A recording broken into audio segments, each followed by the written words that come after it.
especially like through my development stage, and, freshman all the way to senior year. I just wish I would have been on that side of town maybe and then got to connect with you guys. I definitely felt like it would have helped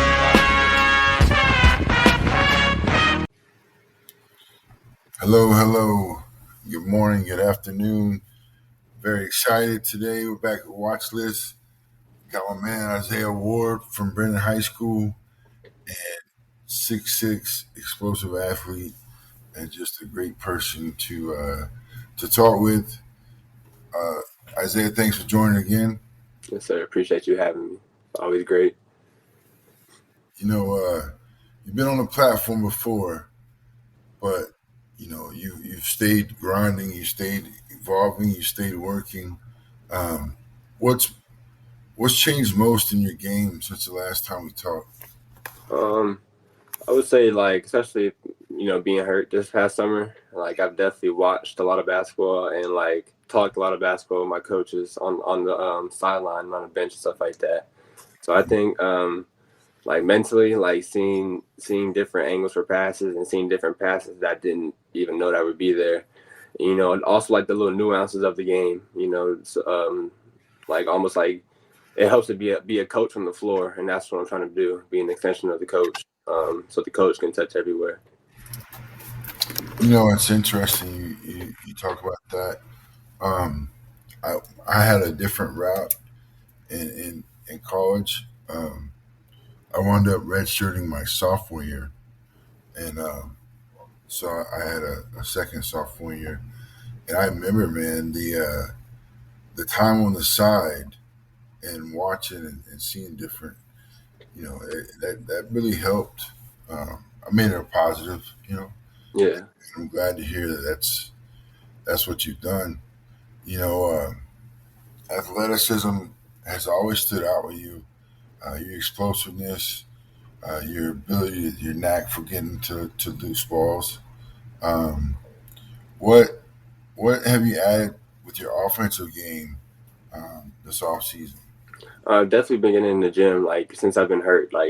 There wasn't really a lot of, times that I was going live, So I've really just been living in the gym with my dad, just trying to get my shot right, catching shoes, getting out the dribble, getting to my spots, getting my pickups right on my pull-ups. So making sure everything's crisp and detailed.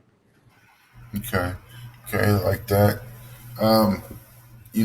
Brennan has had a recent run built on toughness. How are you embracing that legacy going into this year? No, we definitely got to keep the culture going. The seniors this year, we've been together a long time, and we definitely gotten together multiple times to talk about our goals for this season and what we want to do. And we're super motivated and we're super locked in to get the rest of the guys up to speed on what we're doing and up to speed on the culture. What's something about your mindset and preparation that people might not really know about you? I would say that I go into every game knowing a little bit of something about every team. There's always especially with social media and stuff like that being around now. There's a lot of opportunities for me to just watch the team I'm going to play and watch the teams that we might have a chance to play. So me and my dad, we always do that. We always writing notes and stuff like that. So that's definitely one thing I'm doing, watching film. Is that something that you're going to carry forward? Definitely. I think that's an interesting, unique relationship that you have with your dad. Mm-hmm. It's something that I think is very powerful. I just as a dad myself, when you mention things like that, it kind of warms my heart a little bit. Yeah, no, definitely. It's having the same passion and love as my dad definitely helps a lot. We're always in the hotel room together, either watching film, talking about another game, or even talking about what's going on the TV, on SportsCenter or something like that. Always talking about the game, and that's really how I fell in love with it. So definitely going to carry that on, and even probably making more this season because we have the film room now instead of just being in the hotel room with the bad Wi-Fi and stuff. Yeah, Yeah. Hey, that's great, man. I appreciate it. That's great. All right, man. Well, you know, we talk about the injury um, and how we moved on from that. Um, but for those that don't know, how would you describe what you bring to the court now with this added knowledge? I'm definitely gonna do all the little things it takes to win. All the gritty stuff, the grimy stuff, and also just being like a connector on the court. Always talking and being a floor general is something I pride myself on. And yeah, just trying to be that leader on the court and let my guys know that we're gonna be okay and we're gonna get through it. You know, you were in the live period, last two live periods. Got to play in front of coaches. Um, I believe I know Bryan College Station. Uh, you hit the Final Four with PUMA on the circuit. You were in Richmond, Mm-hmm. so you really got a chance to display what you got. And I think, well, if it may not have been the first game back, may have been the second, but you came out, you had 15 points, I think 6 or 7 rebounds. So uh, that stat line is comparable to what you did last year. Mm-hmm. So are you confident rolling into your senior year? To fit wise, Yeah. all those pieces. No, definitely. I played that tournament in Richmond. I had only been practicing live for like 2 weeks, I would say. So like that's like what 3 or 4 practices. Mhm. So I mean, that was definitely like it definitely took me some time to get used to the pace of the game and stuff like that, and like how crisp my passing needed to be. But once I kind of settled in, it was fine. And moving into next year, I think like I'm definitely gonna take that and even improve it a lot. I definitely got a lot of motivation going into this year, and I know my team does as well. You know, just this morning, you mentioned um, passing your passing abilities 2 or 3 times already, and it stuck out. And I look back at what I've seen of your body of work, and I do remember some very crisp passes, some very opportunistic opportunities. But let me ask you something: is that a piece of your game that may be overlooked, or is that something that's because you mentioned Donnie Town, the twins, and others that you've been together so long? Is that something you have all looked at? Because all of y'all seem to have that. Yeah, no, I definitely think playing together for so long, it definitely helps with that. Knowing where each other's going to be, it helps with me just knowing I can fire it in there, and they're going to be there ready for it because they know I'm a fire it in there. Or even other times playing with newer guys, like I might throw the pass where they should be. It might go out of bounds, but they'll know, hey, my bad, I got it next time, and it won't happen again. So like just playing with like I said, being a floor general and seeing those things and playing, looking up on the court and always trying to find like little spaces where I can get the ball in to get an easy bucket. Like we're all trying to do that, definitely, especially in practice. You see a lot of balls hit the wall sometimes in practice. Well, that's the place to do it. Definitely, yeah. So what was your role? In the last couple live sessions. Um, did was there anything new to it? I mean, I know you playing with Hagen was a first.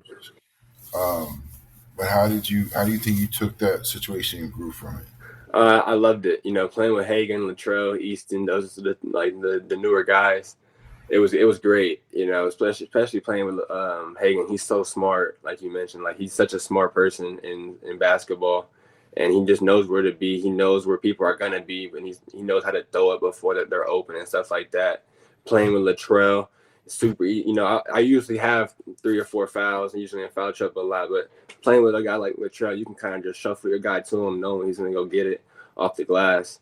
And Easton, man, he was such a sniper. Like I've never seen somebody with such a quick release. He catches it from anywhere and just going in. You know what I'm saying?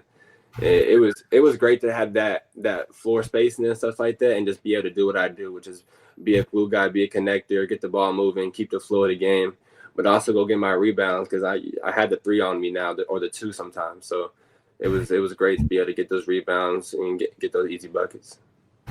Yeah, I bet you were feasting when you were going against twos and threes. Yeah, it was nice. Yeah. Um, so, on the circuit or not necessarily on the circuit, but who are some people that you battle with? I mean, you mentioned teammates, but what are some guys that stuck out to you, either in Richmond or in Bryan? Um, I would say like Joe Sterling. He's nice. We played them in the Final Four game or the championship game. Hmm. Joe was really nice, really efficient. Oh man, they had another dude on their team. He was really killed us though. He was like their wing. Hmm. Man, he was like he had like 3 or 4 threes, and that like they were hitting crazy shots in that game. Not gonna lie, it was somebody else. Um, we played Team Scoot or no what's LaMelo Ball's team? 1-on-1. Yeah. Yeah, 1-on-1. They had a nice point guard. The point guard was real nice. He was tough. Okay. So, how did competing in that kind of environment with those type players really happen to sharpen your IQ and sharpen your composure? Well, I mean, I think playing in practice, we play with super high level guys in practice every day, especially with Brennan. We playing with Mm. Kingston, Cam, Don Young, those guys. So it's definitely like it's nothing really new, to be honest. The pace of the game wasn't fast. The physicality wasn't new. It was pretty much the same that we were used to. Yeah, I give a little plug for my guys over at the Noble. Really looking forward to seeing Brennan back. Yeah, for sure. And that's a hyped up environment as far as athleticism and gameplay. So I'm looking forward to that opportunity. Mhm. Um, let's talk about summer work and senior goals. All right. You got what, 2 months, 3 months before your senior season starts. Is there a specific part of your game, or you're trying to elevate a different part for this upcoming senior year?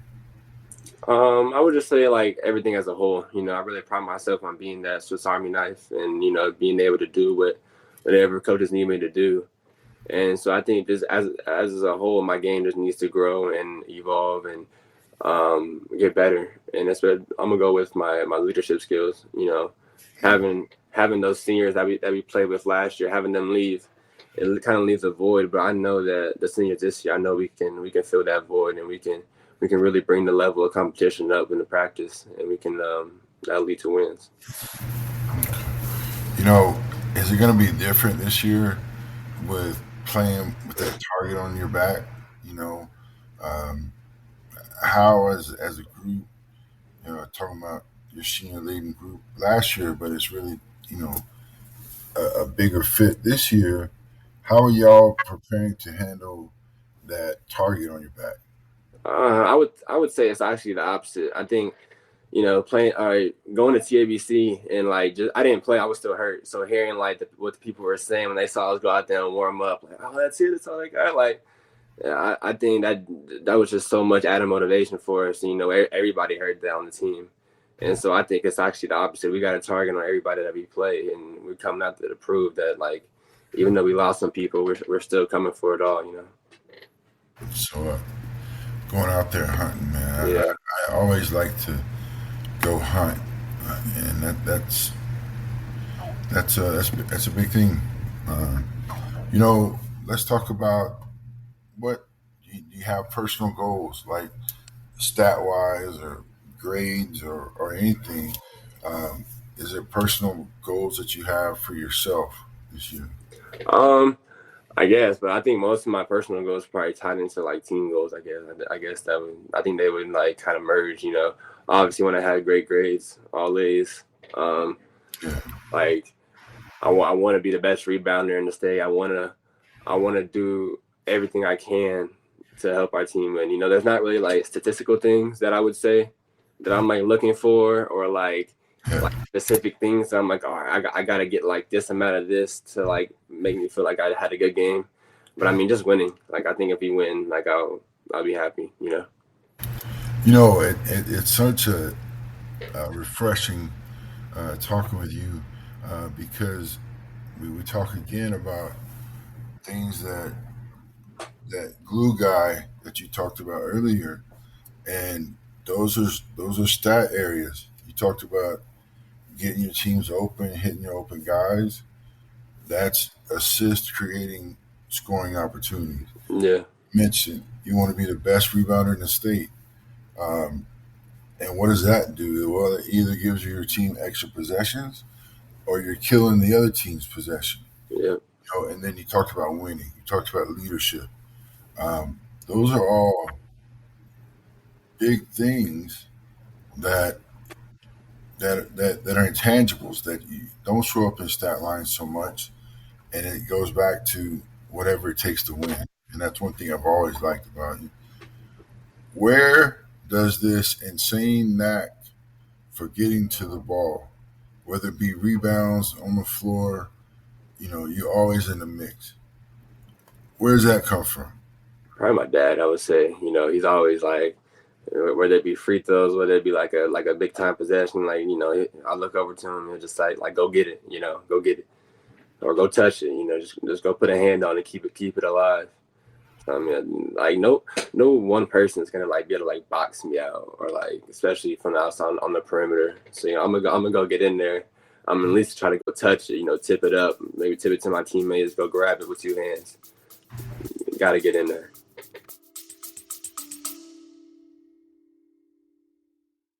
When the game wraps and the grind slows down, there's only one spot we hit in Spring Branch: Antler Cafe.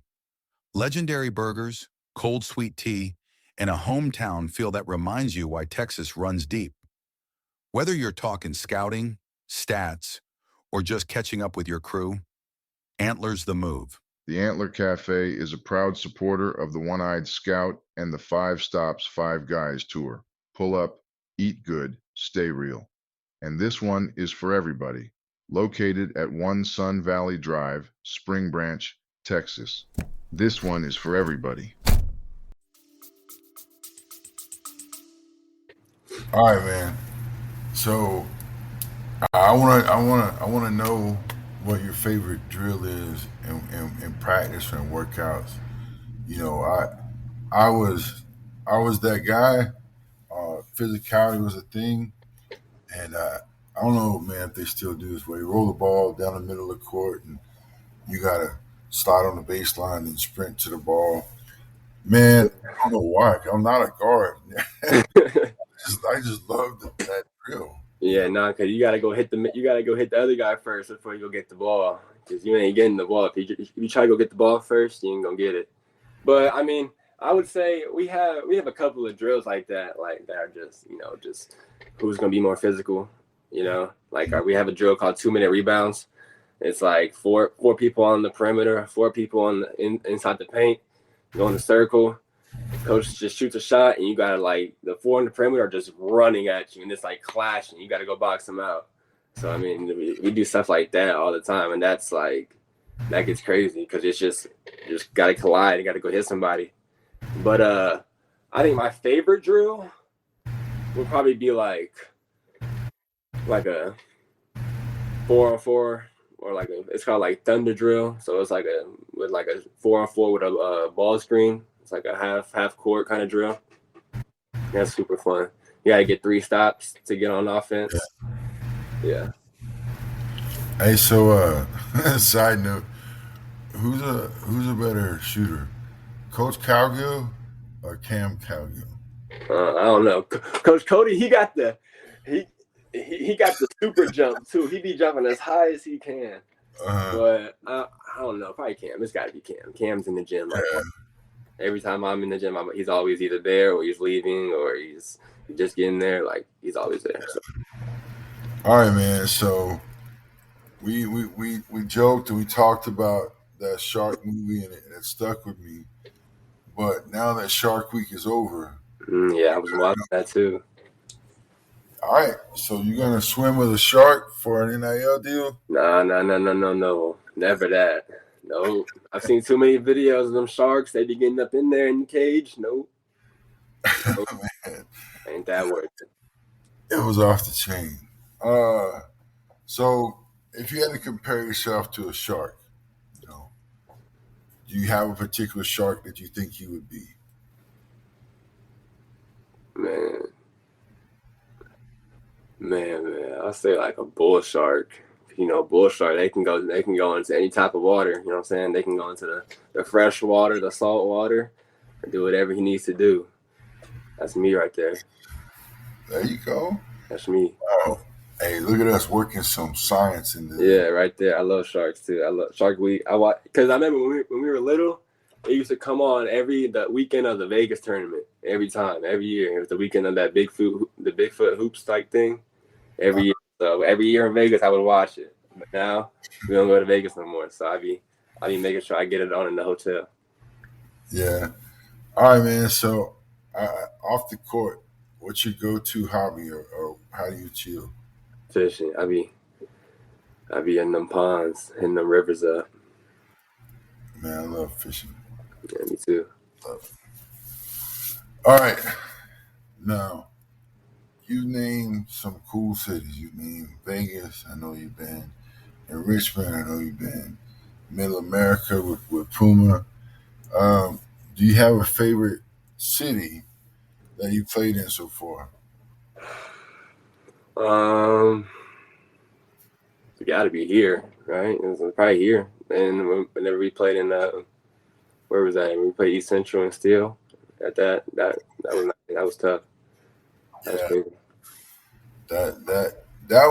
that one was good for me in my mind because it showed that the passion is here. No, definitely. It was packed. And we definitely felt the love, 100%. Not during the game, but like Yeah, after the game, like it was like we had never had like that many people out there like waiting for us to like congratulate us and stuff like that.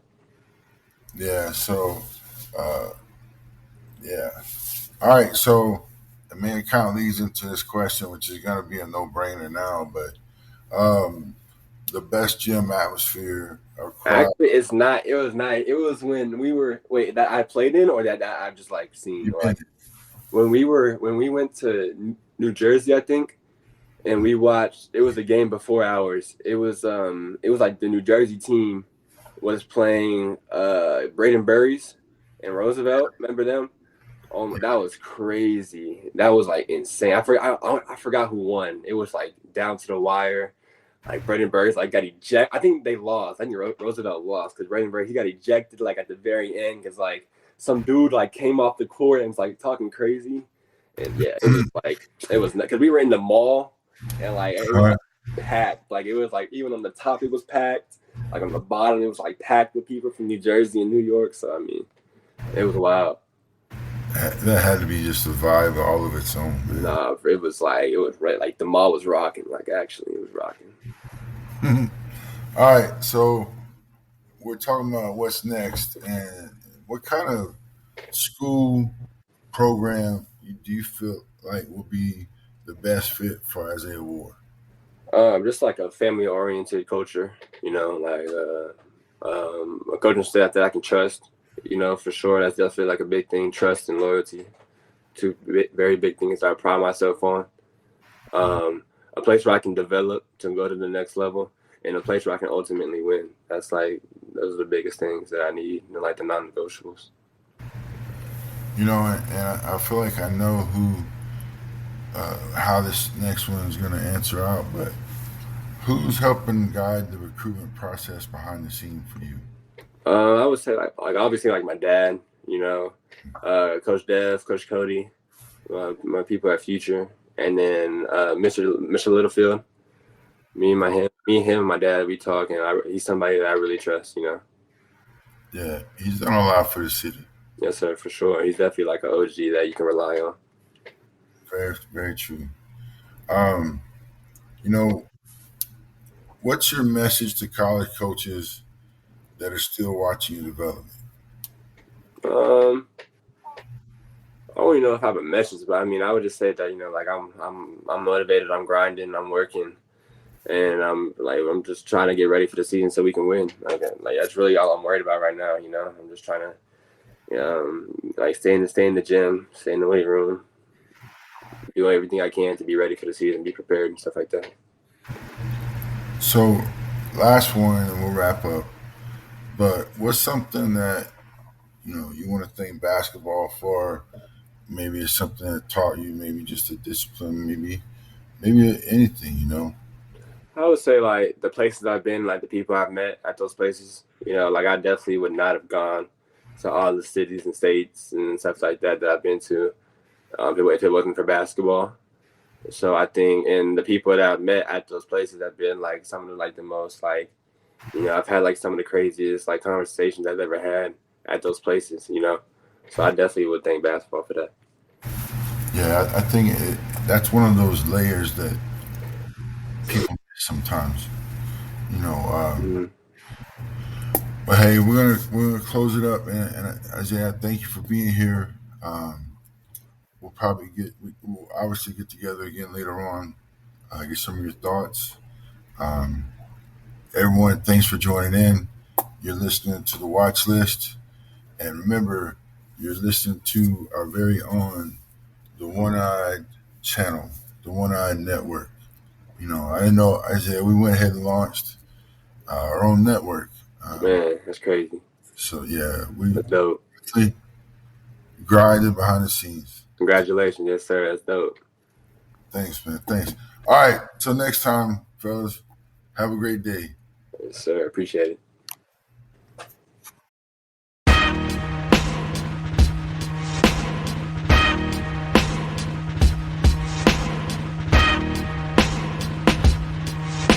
Said I was just like how you guys seen it, you know what I mean? Like especially like through my development stage, and, freshman all the way to senior year, I just wish I would have been on that side of town maybe and got to connect with you guys. I definitely felt like it would have helped me a lot.